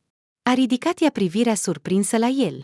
Ina a realizat că nu a mai văzut niciodată în ochii soțului atât de multă hotărâre, severitate, strălucire metalică. Va trebui să mă despart de tine. Și vreau să știi. Intenționez să scriu un raport. S-a terminat. Mi-am îndeplinit datoria față de patrie. Așa că intenționez să ies la pensie. Locotenent colonele? S-a mirat Ina. Nu contează, a spus Kiril și a ieșit din bucătărie. În dimineața zilei următoare, Kiril a trezit-o pe fiica sa. Liza, trezește-te, a spus el, mângâind-o pe umăr. Vreau să dorm, a murmurat fetița. Liza, mergem la Ekaterinburg să ne căutăm mama. Dacă vrei să o găsești, atunci pregătește-te repede, să luăm micul dejun și să plecăm. Fetița și-a frecat ochii, s-a ridicat din pat, bucurându-se că tatăl ei a venit în întâmpinarea ei și a auzit cererea pe care i-a făcut-o ieri. Ina nu a ieșit la micul dejun. A stat în pat în dormitor și nu voia să se întâlnească cu Kiril și Liza, considerând că Kiril și fiica adoptivă ar trebui să se ceară iertare de la ea. De asemenea, nu putea uita cuvintele soțului despre divorț. Asta o speria pe femeie. Dar nu știa ce să facă. Iar Kiril și Liza s-au urcat în mașină și au plecat spre capitala Uralului. Stând lângă tatăl ei pe scaunul din față, Liza se gândea la cea care i-a dat viață. De ce l-a abandonat la gară? Cum este ea? Mama ei? Alcoolică? O femeie care duce un stil de viață necorespunzător? Dar ce se întâmplă cu acel băiat, fratele Lizei, pe care l-a născut când Liza avea doar 4 ani? Primul lucru pe care Kiril l-a făcut a fost să meargă la serviciul de protecție a copilului, sperând că specialistul Olga Nicolaevna Kudzimova, cu care a fost legat cândva de un capitan de poliție de la punctul de control de la gară, nu a dispărut nicăieri. Ea ar trebui să-și amintească povestea fetiței pe care mama a lăsat-o. Speranțele lui Kiril s-au împlinit. Olga Nicolaevna era acolo. Nu l-a recunoscut imediat pe Kiril, dar i-a propus să se așeze și l-a ascultat. În memorie i-a revenit tânărul militar, îngrijorat, preocupat de soarta fetiței de 4 ani, cu care soarta l-a adus pe o gară zgomotoasă. Kudzimova și-a amintit și de mama Lizei, pe care o văzuse în spitalul de maternitate. A trebuit să obțină de la ea o declarație de abandon pentru fetiță. Mă bucur că Liza a avut parte de un final fericit. Ești un om grozav, Kiril Valerievici, l-a lăudat femeia. Dar de ce ai nevoie de mama Lizei? Este dorința mea. Vreau să o văd pe ea și pe fratele meu mai mic. Câți ani are acum? 10? 11? Cam așa, a dat din cap Kudzimova, privindu-o serios pe fetiță. Liza, nu mai ești mică. Trebuie să înțelegi că mamele bune, grijulii nu își abandonează copiii. Înțeleg, dar în viață pot apărea diferite situații, a răspuns Liza cu încredere. Și mai vreau să am un frate. Ei bine, ai dreptul la asta, dacă îngrijitorii tăi nu se opun. A ridicat din umeri, fiind de acord cu adolescenta, angajata serviciului de protecție a copilului. Nu mă opun. Să o vadă, iar apoi să decidă singură cum să se comporte, să comunice. Nu-i așa? A spus Kiril. Sincer, bărbatul credea că căutările mamei necunoscute a Lizei vor dura mult timp. Și, foarte probabil, nu vor avea succes. Dar datorită Olgăi Nicolaevna Kuzimova, totul decurgea cât se poate de bine. Ridicând documentele, femeia le-a povestit lui Kiril și Liza tot ce știa despre mama fetiței. Ultimele date despre locul ei de trai. O mică sată de lângă apărtura, a spus Kuzimova, răsfoind hârtiile din dosar. Așadar, Irina Semaionovna Korobova. Pe fiica ei a pierdut drepturile parentale. Are un fiu, Victor. Așa, anul nașterii. Așa, iată adresa. Îți voi nota totul. A scris adresa pe o bucată separată de hârtie și i-a întins-o lui Kiril. Locuri cunoscute, a spus el, uitându-se la rânduri. Ai fost acolo? A întrebat surprins angajata. Sincer, o gaură. Dar am fost acolo în serviciu. Mulțumesc foarte mult. Vom merge. Toate cele bune pentru tine și pentru fetița ta. Ieșind din clădire, Kiril și Liza au decis să mănânce ceva. După ce au cumpărat câte un hot dog și o cafea, tatăl și fiica s-au așezat în mașină. Tată, este departe de Ekaterinburg? A întrebat Liza, mușcând din chifla cu cârnați. Destul de departe, a răspuns Kiril. Deci, nu o să o găsim pe mama mea adevărată? A întrebat Liza, privind trist la tatăl ei. Privind fața fiicei, Kiril a realizat brusc că ea a crescut foarte repede. Iată că acum stă lângă el, atât de familiară, atât de iubită de el, și vorbește ca o adultă, deși cu puțin timp în urmă era doar o fetiță. Ba da, o vom găsi, a încurajat-o el pe fiică cu un ton încrezător. Așadar, Liza Kirilovna, ești pregătită pentru o călătorie în adâncurile Uralului? Tatăl a zâmbit la fiica sa. Sunt pregătită, desigur, s-a bucurat fetița. Ei bine, atunci este decis. Termină-ți hot-dogul, bea-ți cafeaua, să ne pregătim cu apă. Și cu provizii, și la drum. După ce au parcurs mai mult de 200 de kilometri, Kiril și Liza au intrat într-un sătuc mic, când afară deja se întunecase. Bărbatul se gândea cu îngrijorare că, dacă nu reușesc să-și găsească mama, vor fi nevoiți să doarmă în mașină. Era puțin probabil ca în acest sătuc să existe o pensiune. Au reușit să găsească adresa dorită. Kiril a oprit mașina lângă un gard de lemn înclinat, în spatele căruia se afla o mică casă cu 3 feronerie și un acoperiș de azbociment care devenise verde de bătrânețe. Se pare că am ajuns, a spus el, ajutând-o pe fetiță să iasă din mașină. Ce groaznic! Poate să trăiască cineva aici? S-a încruntat Liza. Oamenii trăiesc peste tot, draga mea. Ești sigură că vrei să intri? Vreau. La scârțitul porții pe care Kiril a deschis-o pentru fiica sa, a ieșit un băiat, s-a oprit și s-a uitat la oaspeții neinvitați. Pe cine căutați? Ne trebuie Irina Semionovna Korobova, a răspuns Kiril, oprindu-se la jumătatea drumului. Mamă, cineva te caută! A strigat băiatul. În ușă a apărut o femeie cu un prosop de bucătărie în mâini, îmbrăcată într-un costum de casă simplu și cu o coadă de păr lung și întunecat pe ceafă. A privit câteva minute la Kiril, apoi la Liza, și a spus, intrați în casă, dacă ați venit. Cuvintele femeii l-au surprins pe Kiril. Nu-și amintea deloc de mama Lizei, pe care o văzuse doar odată la gară, dar a realizat că îi era familiară.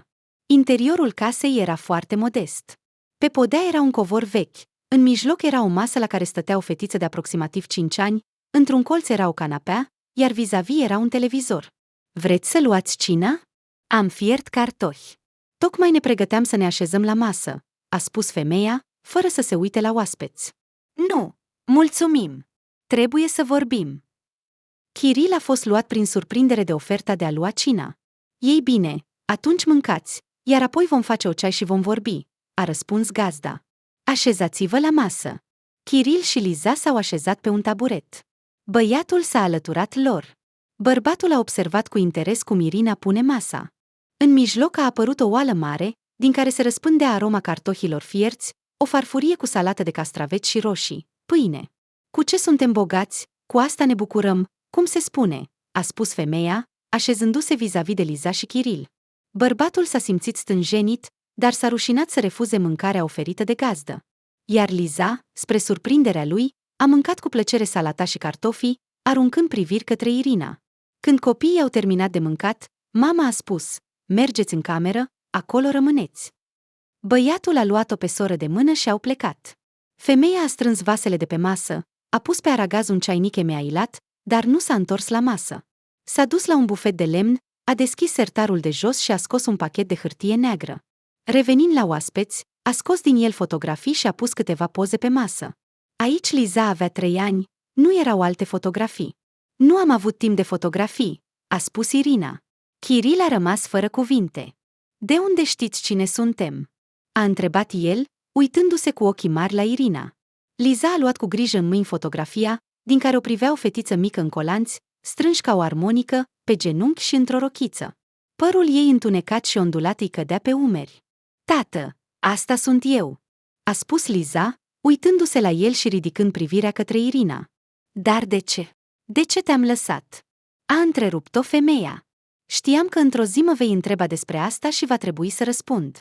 De fapt, totul este foarte banal. Te-ai născut, părinții m-au dat afară din casă pentru că nu voiau să-și recunoască fiica desfrânată. La început am umblat prin colțuri, iar apoi l-am întâlnit pe tatălui Victor. Femeia s-a oprit, înghițind un nod în gât. El te-a obligat? A întrebat Kiril. Nu, am plecat de la el singură. Am fugit.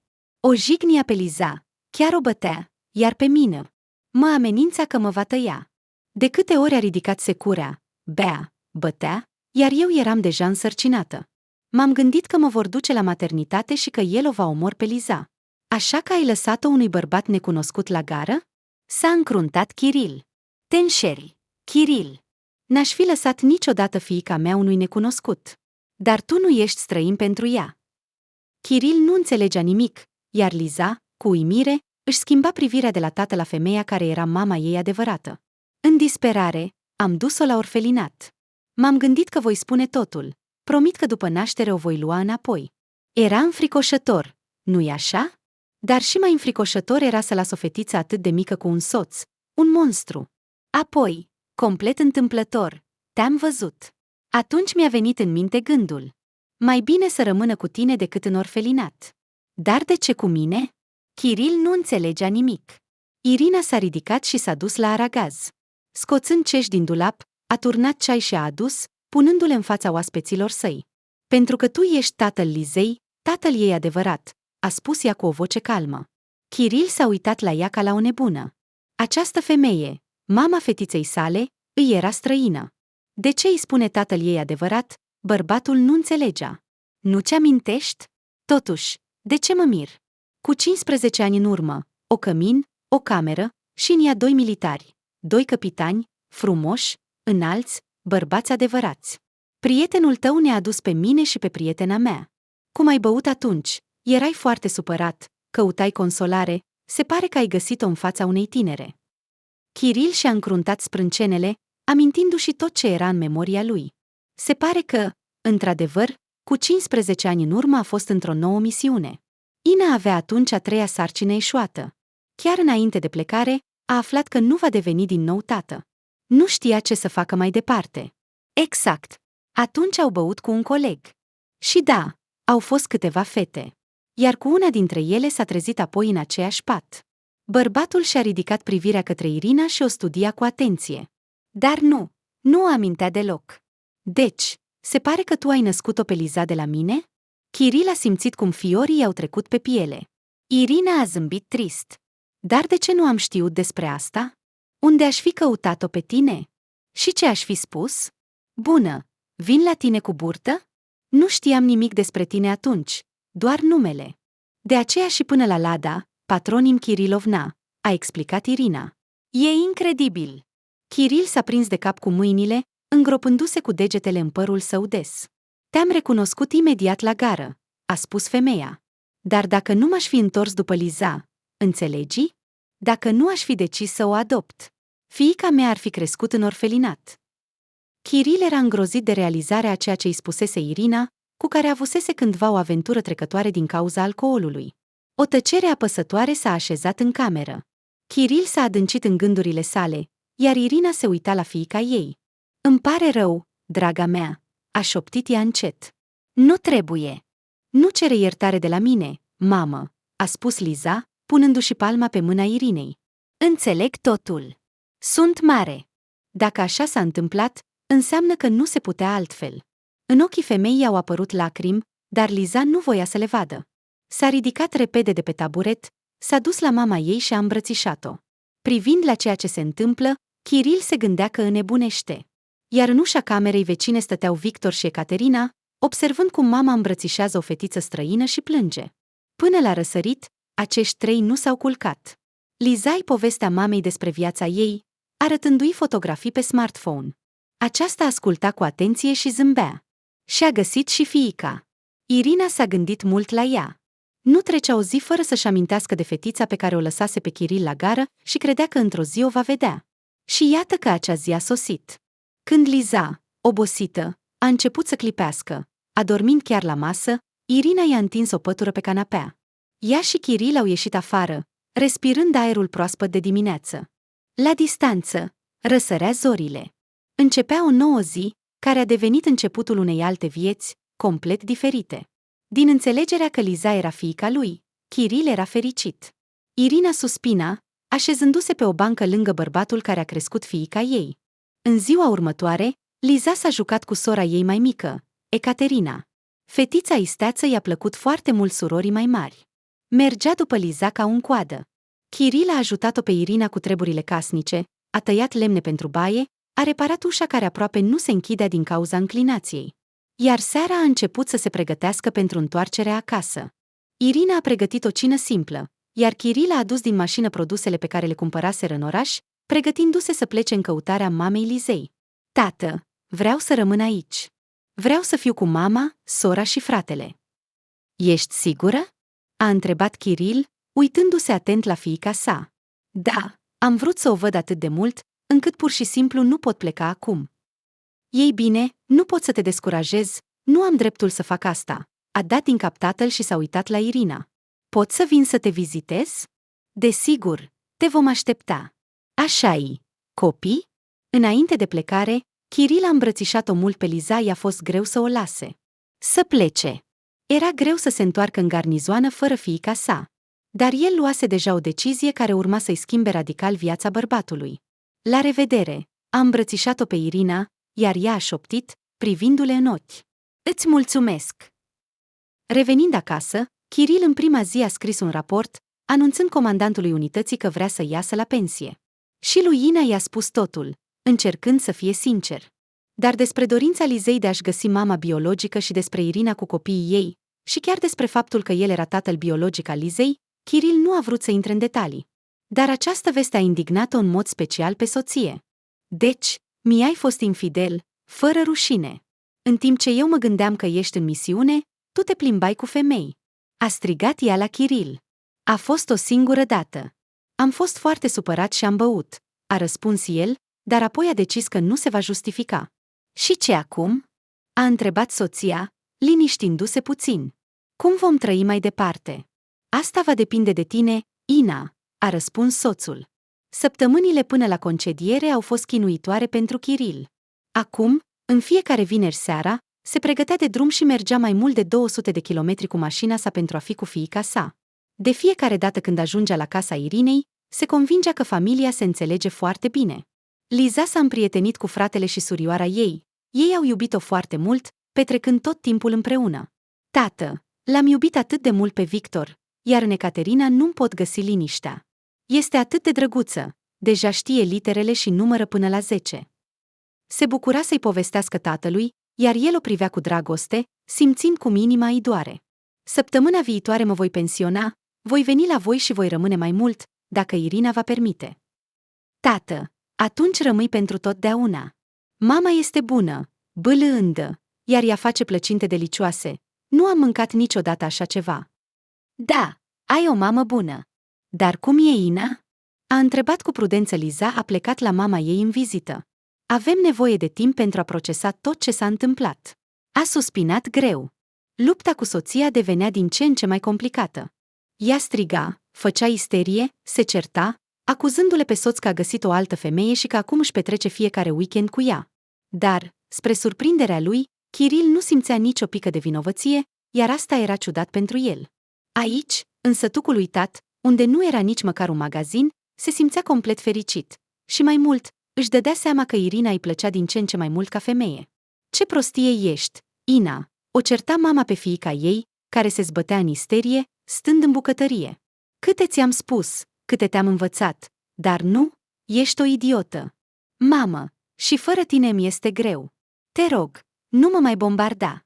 Plângea Ina. Și voi continua să te bombardeze. Kiril este un bărbat normal.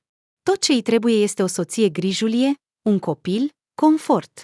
Și tu ce ai făcut? Nu puteai să accepti fetița măcar pentru el? Și ce ai obținut? Vei rămâne singură la 40 de ani, fără soț, fără muncă, fără nimic. Iar cealaltă va trăi fericit cu el și se va bucura. Nu, nu voi permite asta. Nu voi lăsa ca această femeie de la țară să-mi ia soțul. Ce poți face, idiotă? A ridicat din umeri femeia, observând cât de rece și de piatră a devenit fața fiicei ei. Știu ce voi face. Îi va părea rău că a decis să-mi distrugă viața fericită. Ina s-a ridicat și a trecut în hol.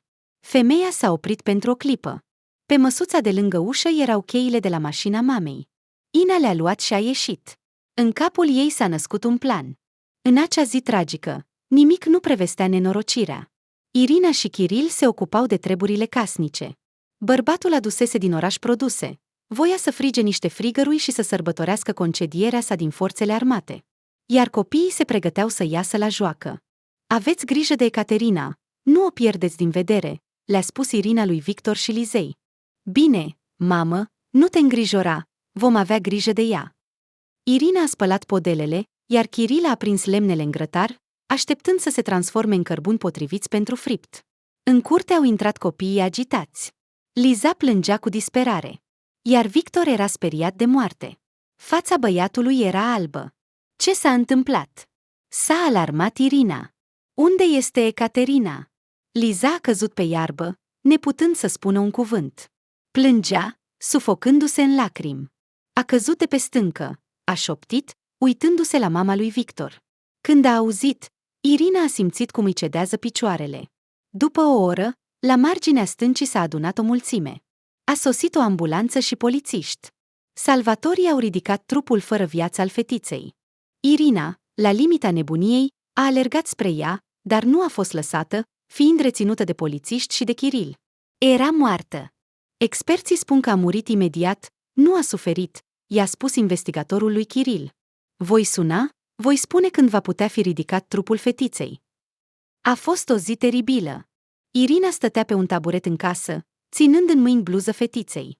Se legăna dintr-o parte în alta și plângea încet. Kiril îi oferea din când în când un pahar cu apă, în care picura medicamente calmante. Dar Irina părea că s-a închis în sine și nu avea de gând să iasă din această stare. Iar Liza și Victor stăteau afară, în curte, temându-se să intre în casă și să o privească pe mamă. Noi mereu ne jucam acolo cu sora mea. Ea niciodată nu se apropia de marginea stâncii. De mici știa că nu este permis. Nedumerit de cum s-a putut întâmpla asta, i-a spus Victor surorii. Noi ne-am distrat doar pentru un minut. Nu-mi explic cum m-a atras acolo. Am stat pe iarbă și m-am jucat liniștit, nici măcar nu alergam, nu mă jucam. A dat din cap Liza, frate și soră se simțeau vinovați pentru moartea Ecaterinei. Le era foarte greu. Dar din cauza vârstei nu știau cum să o ajute pe mamă, ce cuvinte să-i spună pentru a o consola. La înmormântarea fetiței de 5 ani, toată satul a venit. Căderea fetiței de pe stâncă a făcut mult zgomot. Unii locuitori ai satului spuneau că Irina este singura vinovată, că nu a avut grijă de copil. Alții, dimpotrivă, șopteau, apărând femeia. Iar când fetița a fost cântată în biserică, fiecare s-a apropiat de sicriu pentru a se despărți de ea. Ecaterina, ca un îngeraș, a dormit pentru o vreme, zăcea în sicriu. Irina a stat mult timp lângă ea, mângâind-o pe fetiță pe mânuțe, pe frunte, pe cap, iar apoi, deodată, a băgat mâna în buzunar, a scos ceva și a pus în mânuța fetiței. A făcut asta atât de repede, încât nimeni, în afară de Liza, care stătea lângă ea, nu a observat. Mamă, ce i-ai pus? A întrebat Liza încet. O jucărie. Era strânsă în pumnul ei când din ochii Irinei au început să curgă lacrimi. Liza s-a apropiat de sicriu și a mângâiat mâna surorii. Privirea s-a oprit. Fetița s-a uitat mai atent și a fost pe punctul de a striga, abia reținându-se. În mânuța surorii a văzut o statuetă de cățel. Era una dintre figurinele Inei. Liza nu putea să nu o recunoască. Exact această figură o rupse în copilărie, când sărea peste coardă în sufragerie. Liza nu o putea confunda cu nimic. Cățelul în fustă și pălărie, care s-a rupt în două. Ina a dus-o la atelier, iar figurina a fost lipită. Dar cum a putut ajunge în mâinile Ecaterinei? Neputând să se abțină să nu izbucnească în plâns, a alergat la tatăl ei și l-a tras efectiv de mână din biserică. Se apropia anul nou, în apartamentul lui Kiril era zgomot. Victor și Liza se certau în cameră, împodobind bradul. Se certau tare, cu entuziasm. Irina pregătea în bucătărie mâncăruri pentru masa festivă. Trecuseră deja câteva luni de când Kiril își mutase noua familie din sătucul uitat în apartamentul său. Înțelegea că Irina nu putea trăi acolo unde și-a pierdut fiica. Și mai înțelegea că vrea să fie aproape de această femeie care i-a dăruit cea mai bună fiică din lume. În zilele următoare au aflat că ancheta s-a încheiat. Ina, care cu scopul de a se răzbuna pe Irina, pe care nu o cunoștea, a împins fetița de 5 ani de la marginea stâncii, a fost condamnată la 7 ani. Aflând că soția sa era vinovată de tragedie, Kiril la început nu a vrut să creadă. Apoi investigatorul i-a spus că Ina s-a mărturisit de bunăvoie. O ură atât de puternică o devora, încât nu a avut milă de o fetiță mică.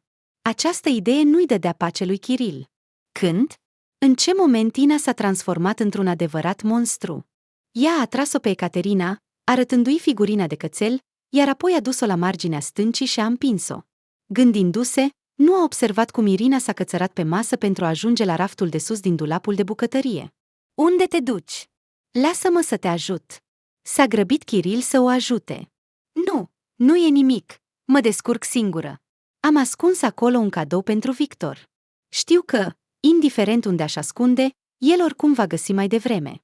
Irina a ridicat mâna și deodată s-a clătinat, pierzându-și echilibrul. Kiril a prins-o în brațe, reacționând instantaneu. A strâns-o la piept. Ce ai pățit? Dar dacă ai căzut și ți-ai rupt ceva? Capul i s-a învârtit. Acum va trece, a spus Irina, punându-și palma pe frunte. Kiril a așezat-o cu grijă pe un scaun, i-a dat un pahar cu apă. Poate ar trebui să te duc după sărbători la doctor? Să te controlez? Se îngrijora el, uitându-se la Irina, care părea palidă. Deodată s-a îmbolnăvit. Nu e nevoie, totul e în regulă, a dat din cap Irina și l-a privit misterios pe Kiril. Uite, noi doi trebuie să creștem încă 2 copii, iar apoi să-l căsătorim pe Victor, să o dăm pe Liza în căsătorie, să devenim bunici și să creștem nepoți. 3, a spus Irina. De ce 3? Dacă fiecare ar trebui să aibă câte 3. Ei bine, da, nu sunt niciodată prea mulți copii. Noi doi trebuie să creștem 3 copii. Kiril. Sunt însărcinată. Kiril a înghețat, uitându-se la Irina. Ce ciudată este viața și cum ne aduce soarta împreună. Repetă ce ai spus. Sunt însărcinată. Vei deveni tată, iar eu voi fi mamă. Așa că, în ceea ce privește a deveni bunici, este prea devreme să ne gândim. Mai întâi trebuie să ne îndeplinim datoria de părinți, a râs Irina. Vom fi cei mai buni părinți, nu te îndoi de asta. Îmbrățișând-o pe Irina, a spus Kiril. Captivați unul de celălalt, nu au observat că, stând în ușa, Liza și Victor îi observau de mult timp.